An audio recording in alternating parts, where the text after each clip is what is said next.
สบายดีพี่น้องวันนี้วันที่15พฤศจิกายน2565กลางเดือนพฤศจิกาแล้วอ่ากลางเดือนพฤศจิกาแล้วตอนนี้บ่ว่าเกษตรกรชาวนาท่านใดก็เริ่มลงมือเก็บเกี่ยวข้าวนาปีเข้าก็ขอ15ร้อยล้อแล้วเหลือบ่กี่เจ้าเหลือบ่กี่รายที่เหลือก็ส่วนมากก็จะตากแห้งเบิดก็ขอ15นี่เป็นข้าวตระกูลหอมมะลิคือกันตระกูลหอมมะลิมีอยู่2ประเภทก็คือที่เป็นข้าวพรีเมียมก็คือกข15กับข้าวหอมมะลิ105เท่านั้นที่เพิ่นแจ้งเข้ามาว่าภาครัฐบาลที่รับประกันเรื่องราคาข้าวเนาะครับเนาะก็คือข้าวหอมมะลิ105กับข้าวกข15เท่านั้นเด้อกข15เท่านั้นสำหรับข้าวหอมมะลิ105ข้าวหน้าปีแถวชุมชนบ้านพญาการกันลงมือเก็บเกี่ยวกันเริ่มล่ะรถนี่บ่มีว่างเลยแต่ว่ามีปัญหาก็คือฝนบ่ตกแต่ว่าน้ำค้างน้ำหมอกลงจัด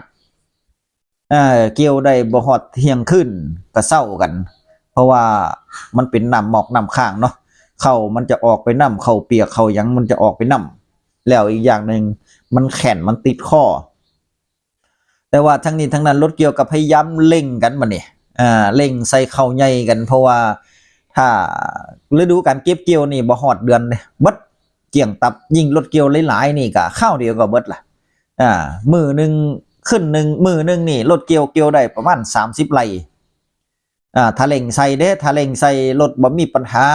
รถก็เป็นใจแน่นี่ก็ประมาณ30ไร่ฮอดเที่ยงคืนพุ่นล่ะมือละ30ไร่เนี่ยไร่ละ700ตกไปเท่าใด3721มื้อนึงก็ได้21,000นี่รายได้ของรถเกี่ยว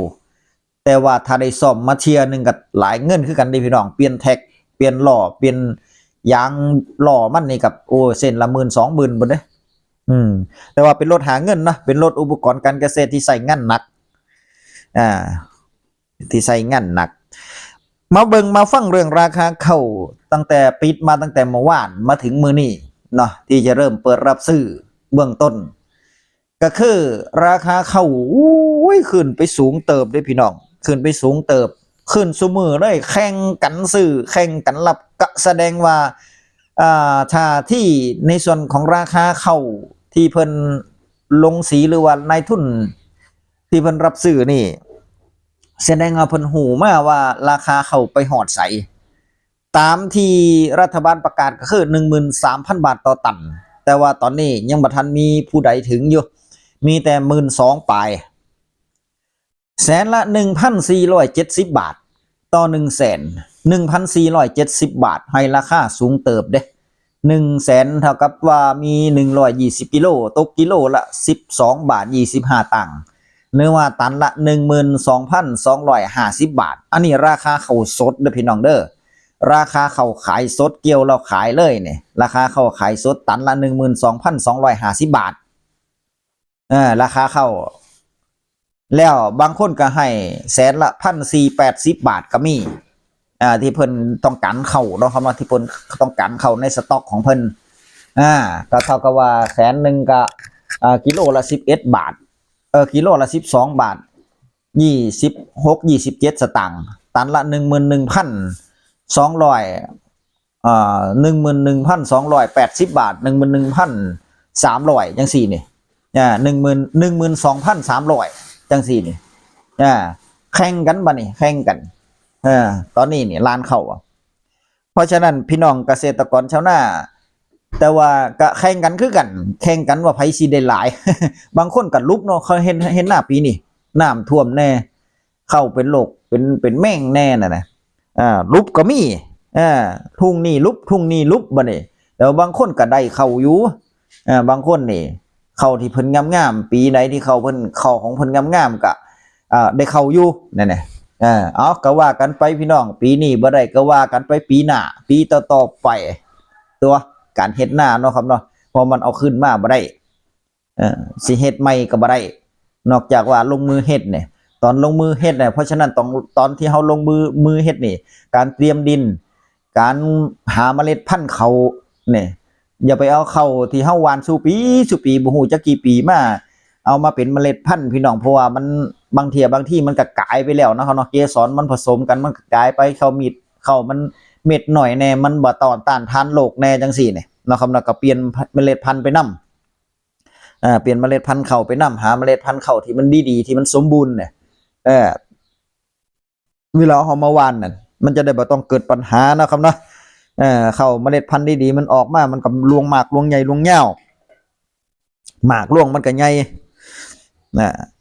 สำหรับราคาข้าวทั่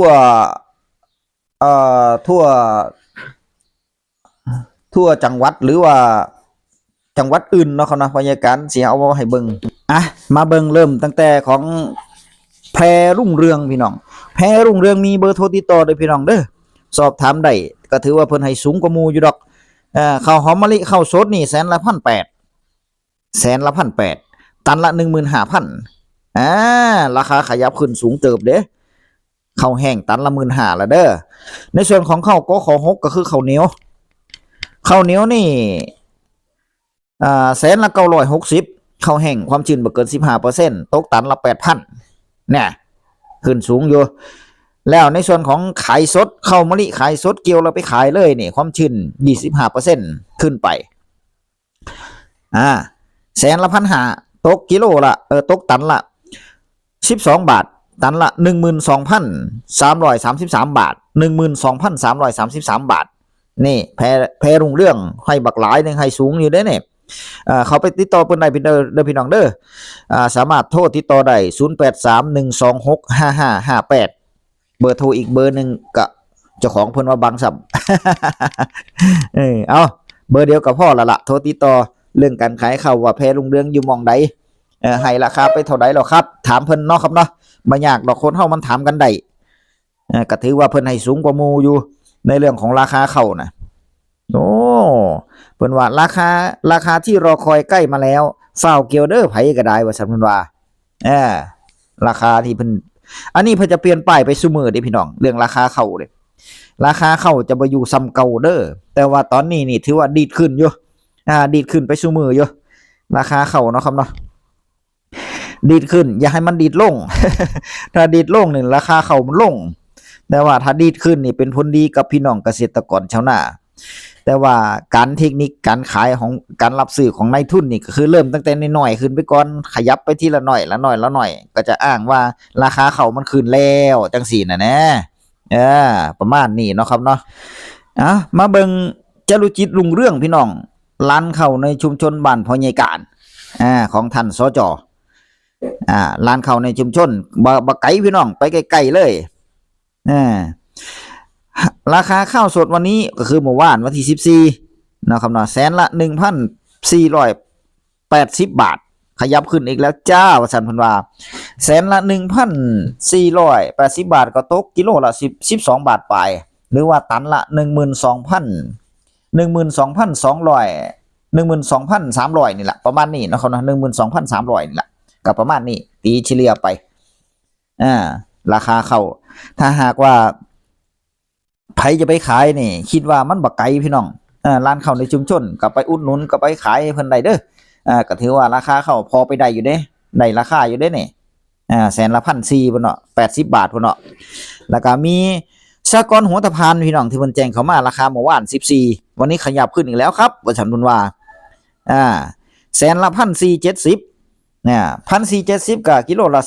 12.25 ตังค์ตันละ 12,250 บาทราคาเข้าไปขายให้เพิ่นได้มาเบิ่งร้านข้าวอีกร้านนึงราคาข้าววันนี้อันนี้เพิ่นบ่ได้แจ้งเบอร์โทรไว้เนาะครับเนาะเป็นร้านข้าวที่ทายมาแล้วบ่มีเบอร์โทรกำกับข้าวหอมมะลิแสนละ 1,700 อันนี้ข้าวแห้งเด้อแสนละ 1,720ข้าวเหนียวกข6ข้าวแห้งตันแสนละ900นี่ตันละ 8,000บ่ฮอด 8,000 ตันละ 7,000 ปลายพี่น้องที่นี่มาเบิ่งเจเอลเหล่าแดงพี่น้องอำเภอของชัยเช้านี้เปิดที่ 12.40 นี่ก็คือกิโลละ12.40 ตันละ 12,400 เด้มีใครให้เยอะกว่านี้ไหมเพิ่นถามมีใครให้เยอะกว่านี้ไหมบ้านเหล่าแดงเด้อพี่น้องเด้อบ้านเหล่าแดงใครสนใจก็ไปขายให้เพิ่นได้เนาะเขาเนาะ คนในอำเภอคลองชัยบ้านเราแดงนี่ก็น่าจะฮู้จักพื้นที่เพิ่นอยู่เพิ่นให้หลายอยู่เด้อนี่เพิ่นให้ตันละ 12,400 ราคาข้าวอันนี้ข้าวขายสดเด้อพี่น้องข้าวขายสดข้าวหอมมะลิ105กับข้าวก็ขอ15เท่านั้นเด้อ2ประเภทนี้เท่านั้นที่เป็นข้าวพรีเมียมที่ราคาสูงเนาะครับที่ราคาสูงกว่าหมู่เพราะฉะนั้นก็ถ้าใครสนใจก็ไปขายให้เพิ่นได้นะครับเนาะ JL เหล่าแดงอำเภอคลองชัยเช้านี้เปิดที่12:40มีใครให้เยอะกว่านี้ไหมเพิ่นถามเนาะครับเนาะเพิ่นถามอยู่สังเกตเบิ่งพี่น้องแคปหน้าจอแล้วก็ไป หาเบอร์โทรก็ได้เบอร์โทรก็มีที่เพิ่นลงมาเนาะครับเนาะที่เพิ่นลงมาให้อันนี้เป็นใบร้านเข้าเลยเด้แต่ว่าเจ้าสุดท้ายที่พยาการอยากจะนำเสนอนี่นะโมพืชผลพี่น้องร้านเข้าที่ให้สูงกว่าหมู่ในรอบของวันที่14แสนกิโลเลยเอาเป็นตันเลยเนาะตันละ 13,200 บาทข้าวสวยเลือกได้พี่น้องถ้าข้าวหอมงามนี่ข้าวหอมงามสุกเหลืองดีงามแบบนี้แล้วก็จำนวนหลายไปขายให้นาโมพืชผลนี่เด้อเพราะว่าเพิ่นให้ราคาดีแล้วก็ราคาสูงกว่าหมู่แพงกว่าหมู่ราคาเข้าตันละ 13,200 13,200เพิ่นเอาไปขายนี่10ตันน้ำหนักสุทธินี่1325 กิโลเท่ากับว่า10ตันไปได้เงินมาอยู่ 135,157 บาทโอ้โหบ่หน่อยเด้อเนาะไปเที่ยวเดียวได้เงินแสนตื่น10ตันพี่น้องรถ6ล้อพุ่นแล้วเนาะครับเนาะแต่เขาพยาการมันบ่ถึงอยู่แล้วเนาะครับเนาะเขามีเข้าไปถึงบ่เฮ็ดนาหม่องเดียวได้10ตันนี่โอ้บ่มีเด้อเนาะส่วนหน่อยเด้อพี่น้องแสดงว่านาเพิ่นหลายนี่นาเพิ่นหลายหรือว่าเพิ่นเกี่ยวหลายหม่องเพิ่นเอามารวมกันแล้วก็เพิ่นเพิ่นมีการบำรุงใส่ใจดีเข้าเพิ่นได้หลายแบบนี้เนาะครับเนาะบำรุงใส่ใจดีใครสนใจก็ไปขายนะโมพืชผลได้พี่น้องมีเบอร์โทรติดต่อราคาสูงกว่าหมู่ข้าวหอมมะลิ105ความชื้นเป็นข้าวขายสดเด้อพี่น้องเด้ออันนี้ข้าวขายสดถ้าข้าวแห้งไปที่ 15,000 แล้วเด้อราคาข้าว 15,000 แล้วราคาข้าวแห้งความชื้นบ่เกิน 15% ข้าวเหนียวก็8,000 บาทเด้อพี่น้องเด้อข้าวแห้งความชื้นบ่เกิน 15% ข้าวไหม้ถ้าข้าวขายสดแสนละ900แล้วถ้าหากว่าเป็นข้าวสดนี่มีนะโมพืชผลให้สูงกว่าหมู่ตันละ 13,200เท่าที่พยาการแจ้งมากหลายพื้นที่แล้วเนาะสำหรับในส่วนของราคาข้าวหม่องอื่นเดี๋ยวพยาการได้แจ้งไปคลิปหน้าแล้วกันเนาะครับเนาะมาเจอกันใหม่คลิปหน้าพี่น้องกับเรื่องราคาข้าวยังมีอีกหลายหม่องหลายพื้นที่ทาง FC แจ้งเข้ามาก็มีว่ากิโลละไปเท่าใดนะครับเนาะโดนเอารอดเอาเปรียบก็มีพวกนายทุนที่ให้สูงก็มีเนาะครับเนาะร้านข้าวลงสีราคาแตกต่างกันออกไปเบิ่งพยาการก็พอได้เอาไปเปรียบเทียบได้เนาะครับเนาะว่านั้นข้าวมันเจ้าของมันเท่าใดมันสื่อถึกหรือมันสื่อแพงนั่นล่ะเนาะเป็นผลดีอยู่เด้เนาะครับเนาะคลิปหน้าพอกันใหม่คลิปนี้ไปก่อนสวัสดีครับ